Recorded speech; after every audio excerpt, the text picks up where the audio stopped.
কেউ করে দোষ আর সেই দোষের ফল ভুগতে হয় অন্য কাউকে। আজ কেন এই কথা বলছি জানেন? কারণ কিছু ব্যক্তির জীবনে যত ভালো যোগই আসুক না কেন, কোনোভাবেই সেই যোগকে কাজে লাগানো যায় না।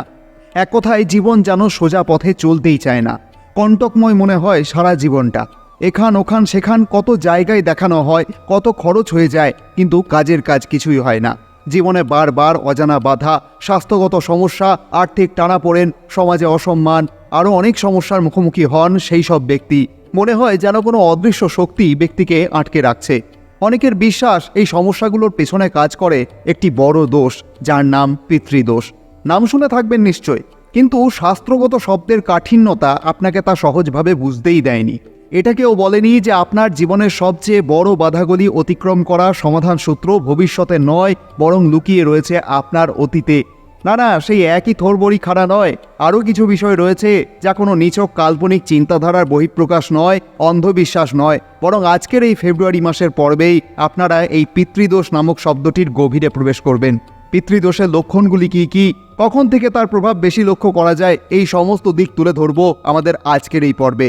আর তার সাথেই থাকবে কিছু প্রাচীন কিন্তু বাস্তবিক শক্তিশালী প্রতিকার।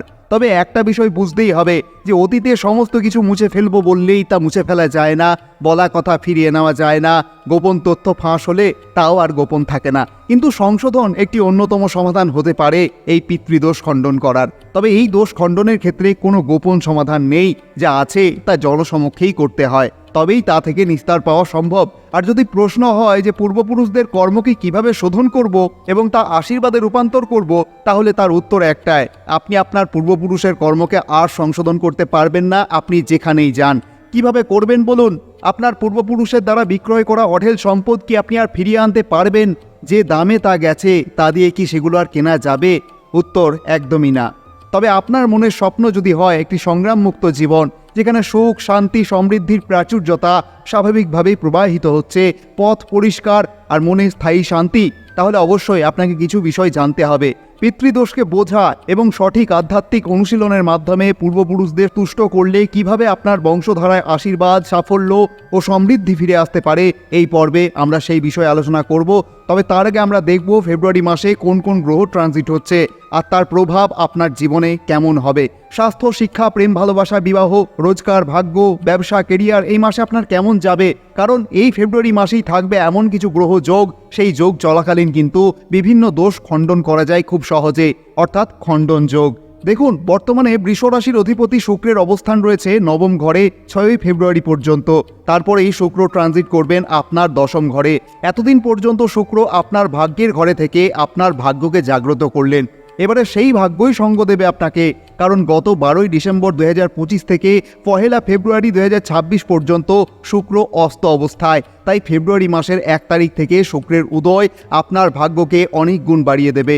52 দিনের এই সুপ্ত দশা আপনার সৌভাগ্যকে কিছুটা বিলম্বিত করেছে ঠিকই, কিন্তু কিছুই নষ্ট হয়নি। তাহলে চলুন আমরা বৃষ রাশির বর্তমান গ্রহ অবস্থান দেখে সরাসরি ফলাফলের দিকে এগিয়ে যায়। দেখুন, বর্তমানে সূর্য, বুধ, মঙ্গল এবং শুক্র আপনার নবম ঘরে অবস্থান করছেন। দশম ঘরে আছে রাহু, চতুর্থ ঘরে আছে কেতু, দ্বিতীয় ঘরে আছে বৃহস্পতি এবং একাদশ ঘরে শনি। স্বাস্থ্যের ব্যাপারে বলতে গেলে চোখে পড়ে প্রথম ঘরের অধিপতি ভাগ্যস্থানে অবস্থান করছেন, বুধের সাথে সংযোগ হচ্ছে। এই সংযোগটি একদম চমৎকার বলা যায়। এখানে দুই ত্রিকোণের অধিপতি কিন্তু ত্রিকোণে অবস্থান করছেন, পঞ্চম এবং পঞ্চম পতি হয়ে নবম ঘরে তৈরি করছেন নবম পঞ্চম যোগ। আবার নবম পতির একাদশ ঘরে বসে পঞ্চম ঘরে দৃষ্টি দিচ্ছেন, এটাও কিন্তু দারুণ অবস্থান। যদি কোনো সমস্যা ছিল স্বাস্থ্যে, তাহলে এই মাসটা উন্নতির মাস হতে চলেছে। এই মাসে শারীরিক বল বৃদ্ধি এই সময় আপনি লক্ষ্য করবেন। ভাগ্যের স্থানে ভালো গ্রহের অবস্থান আপনার অর্থনৈতিক শ্রীবৃদ্ধি ঘটায়। এই অবস্থান কিন্তু স্বাস্থ্যের জন্য খারাপ নয়। এই মাসে গ্রহগত দিক থেকে কোনো বড় স্বাস্থ্য সমস্যার সম্ভাবনা নেই বললেই চলে। তবে শনির পঞ্চম ঘরে দৃষ্টি আছে, তাই কিছু বিষয় খেয়াল রাখুন। এই মাসে খুব দুশ্চিন্তা করা থেকে বিরত থাকুন। রাত্রে এই ধরনের দুশ্চিন্তা আপনার ঘুম নষ্ট করে। তাছাড়া গ্রহগতভাবে এই মাসে কিন্তু আপনার রোগ প্রতিরোধ ক্ষমতা বাড়বে। তারপরেও কোনো সমস্যা হলে অবশ্যই ডাক্তার দেখাবেন। লেখাপড়ার দিক থেকে এই মাসটা একটু অন্যরকম থাকছে। 23 ফেব্রুয়ারি থেকে 26 ফেব্রুয়ারি পর্যন্ত পড়াশোনায় মন না বসা, বারবার মন অন্যদিকে চলে যাওয়া, সময় মতো সঠিক বুদ্ধির যোগান, এগুলিতে কিন্তু একটু অভাব দেখা যেতে পারে। তার সবচাইতে বড় কারণ হচ্ছে আপনার দশম ঘরে বুধ থাকবেন রাহুর সাথে। এই সময় মনের মধ্যে কিছুটা বিভ্রান্তি তৈরি হয়, নিজেকে ভুল বোঝা, শিক্ষক কিছু একটা বোঝালে সেটা না বুঝেই হ্যাঁ বলে দেওয়া, মন অন্যদিকে থাকা, এগুলো কিন্তু সাধারণভাবেই লক্ষ্য করা যায়। এটাকে অনেক সময় জড়বুদ্ধি দোষও বলা হয়, কিন্তু এটা ভয়ের কিছু নয়। শুধুমাত্র খেয়াল রাখতে হচ্ছে পড়াশোনার ব্যাপারে কোনো গুরুত্বপূর্ণ সিদ্ধান্ত নিতে গেলে অভিজ্ঞ মানুষের পরামর্শ প্রয়োজনীয় হবে। তাছাড়াও ভিডিও শেষে থাকছে বিশেষ কার্যকরী আধ্যাত্মিক উপায় যা একজন শিক্ষার্থীর জীবনে বুদ্ধি দোষ কাটাতে সাহায্য করবে। বুধ আর রাহু মিলে একটু কনফিউশন তৈরি করে মনের মধ্যে। অবশ্যই তুমি যা করবে ভাবনা চিন্তা করে করবে, নিজের বুদ্ধির ওপর ভরসা রাখো, নিজের প্রতি বিশ্বাস রাখো। পড়াশোনার ব্যাপারে টিউশন পরিবর্তন, কোনো আবেদন অথবা কোনো কোর্সে ভর্তির ব্যাপারে ধৈর্য ধরতে হবে, ভালোভাবে চিন্তা করতে হবে। ফেব্রুয়ারি মাসে প্রেম জীবন খুব ভালো কাটবে যদি না খুঁচিয়ে ঝগড়া করা হয়। ফেব্রুয়ারি মাসে শুক্র মঙ্গল জুটি প্রেম জীবনে ভুল বোঝাবুঝির জন্ম দেয়, আর পঞ্চম ঘরে শনির দৃষ্টি আপনার প্রেম ভালোবাসার মানুষের মনে একটু জেদ বাড়িয়ে তোলে। কোনো কিছুর ব্যাপারে খারাপ ভেবে নেওয়া, দুঃখ পাওয়া, রেগে যাওয়া এগুলি দেখা যেতে পারে, তবে এগুলি সাধারণ সমস্যা। সামগ্রিকভাবে দেখলে প্রেম জীবন ভালোই থাকবে। বৃষরাশির ফেব্রুয়ারি মাসে বিবাহিত জীবনও ভালো কাটবে। এই মাসে অহেতুক তর্ক করা থেকে বিরত থাকুন, অন্তত কোনো রকম মতানৈক্য যেন 20 ফেব্রুয়ারি পর্যন্ত না হয় সেই দিকে খেয়াল রাখুন। 7ই ফেব্রুয়ারি থেকে আগামী 12 দিন একটু ভাবনা চিন্তা করে কথা বলুন। তবে সপ্তমপতির ভালো অবস্থান আপনার জীবনসঙ্গীর জন্য অনেক ভালো খবর বয়ে আনবে, কিছু ভালো অর্জন হতে পারে, প্রাপ্তি দেখা যায়, মুড ভালো থাকবে, কাজকর্মে উন্নতি, এগুলি কিন্তু সব ফেব্রুয়ারি মাসে হতে দেখা যায়। এই সময়ে আপনার জীবনসঙ্গীর ভ্রমণ ভাগ্যও বেশ ভালো, আর সেই ভাগ্যের কারণে কিন্তু আপনার ভ্রমণ ভাগ্যও উন্নত হবে। ভাগ্য, কেরিয়ার, ব্যবসার দিক থেকে ভাগ্যস্থানেই 4টি গ্রহের অবস্থান রয়েছে যা আপনার জন্য চতুর্গ্রহী যোগ তৈরি করছে। মঙ্গল, বুধ, শুক্র আর সূর্য এই সমস্ত গ্রহ আপনার ভাগ্যস্থানে। ভাগ্যের অধিপতির সাথে লাভস্থানের একটি সংযোগ তৈরি হচ্ছে। এক তো বৃষ রাশি, বৃষ লগ্নের অধিপতি শুক্র লাভের ঘরে অবস্থান করছেন, আর তাই বৃষ রাশির জন্য তৈরি হচ্ছে দারুণ রাজযোগ। কেন্দ্র, ত্রিকোণ, মহাযোগ এই সমস্ত কিছুই কিন্তু তৈরি হচ্ছে। তবে এখানে আরও একটা বিষয় বলার আছে, যেটা ভিডিও শুরুতেই প্রথমেই বলা হয়েছে। এমন কিছু অতীতের সমস্যা থাকে যা আপনাকে এই রাজযোগ মহাযোগগুলির ভালো ফল পেতে দেয় না। তার মধ্যে অন্যতম হচ্ছে পিতৃদোষ। দেখুন, এই পিতৃদোষ তখনই আপনার জীবনকে প্রভাবিত করে যখন আপনার জন্মছকে সূর্য বা চন্দ্র রাহু কেতুর দ্বারা পীড়িত থাকে, নবম ঘর পীড়িত থাকে। এছাড়াও আপনার নবম ঘর পাপ গ্রহের দ্বারা আক্রান্ত হয়, নবম ঘরের অধিপতি দুর্বল বা অস্ত অবস্থায় থাকে বা পাপ গ্রহের সংস্পর্শে থাকে। এই পিতৃদোষের প্রভাব কিন্তু সবসময় লক্ষণীয় নাও হতে পারে। এটা সক্রিয় হয়ে যায় তখনই যখন সূর্য, রাহু এবং কেতুর দশা অন্তর্দশা চলে। আবার যখন এই দশা অন্তর্দশাগুলি নবম ঘরে অনুষ্ঠিত হয় তখন কিন্তু এই প্রভাব দেখা যায়। তাছাড়াও সূর্যগ্রহণ, চন্দ্রগ্রহণের সময়ও কিন্তু তার প্রভাব থাকে, এবং পিতৃপক্ষ চলাকালীন কিন্তু কিছু সময় এই পিতৃদোষের প্রভাব বেশি দেখা যায়। আবার এই অবস্থান থাকা মানেই কিন্তু তার সমস্যা নয়, বরং ভালোও হয়। কিন্তু যদি পিতার সাথে গুরুতর কর্মদোষ থাকে, ব্যাপারটি কীরকম? যদি জাতক বা জাতিকা তার পিতার প্রতি অবহেলা, অসম্মান করেন তাহলে এটি হয়। দ্বিতীয়ত, পিতার কষ্ট, ঋণ বা দায়িত্ব যদি অপূর্ণ থাকে তাহলে এটি হয়। সেই কর্মের প্রতিফল কিন্তু সন্তানদের জন্মছকে পিতৃদোষ হিসাবে ধরা পড়ে।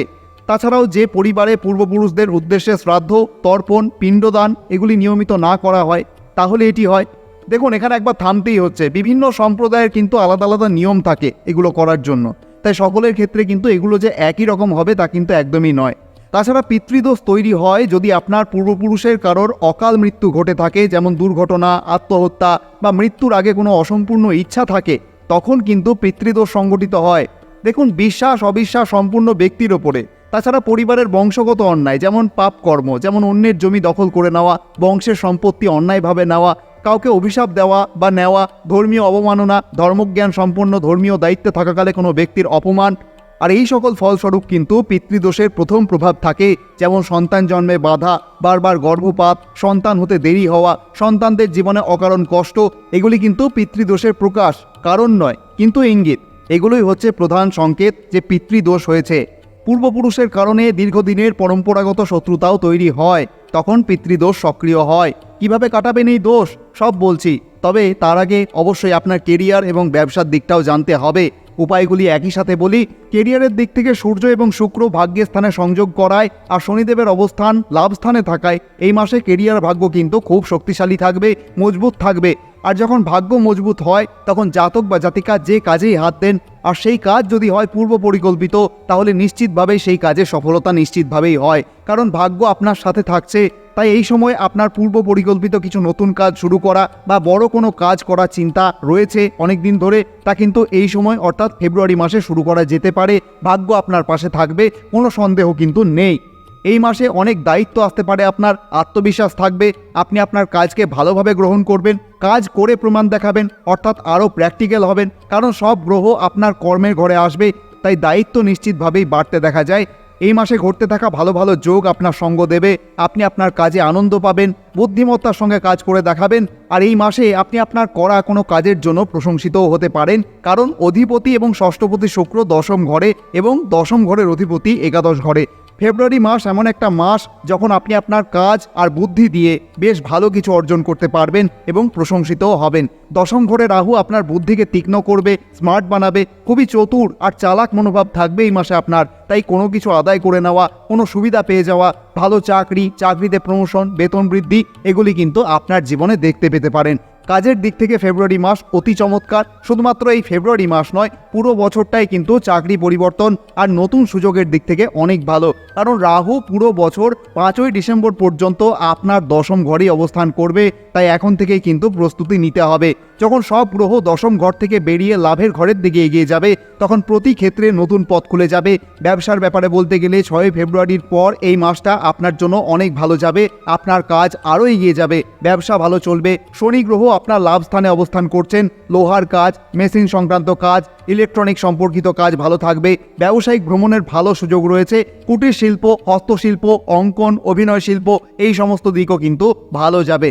ভাড়া সংক্রান্ত কোনো কাজ, যেমন গাড়ি ভাড়া, বাড়ি ভাড়া বা যে কোনো রকম ভাড়া সংক্রান্ত কাজও কিন্তু এই ফেব্রুয়ারি মাসে খুব ভালো যাবে। আর যদি আপনি জমি জমা সম্পর্কিত কাজ করেন, বিশেষ করে কৃষি জমি সংক্রান্ত কাজ, তাহলেও কিন্তু এই মাসে আপনার ব্যবসা ভালোই চলবে। অবশ্য বৃষ রাশির জন্য কী কী উপায় করা উচিত, যেহেতু সমস্যা কিছু রয়েছে এই মাসে।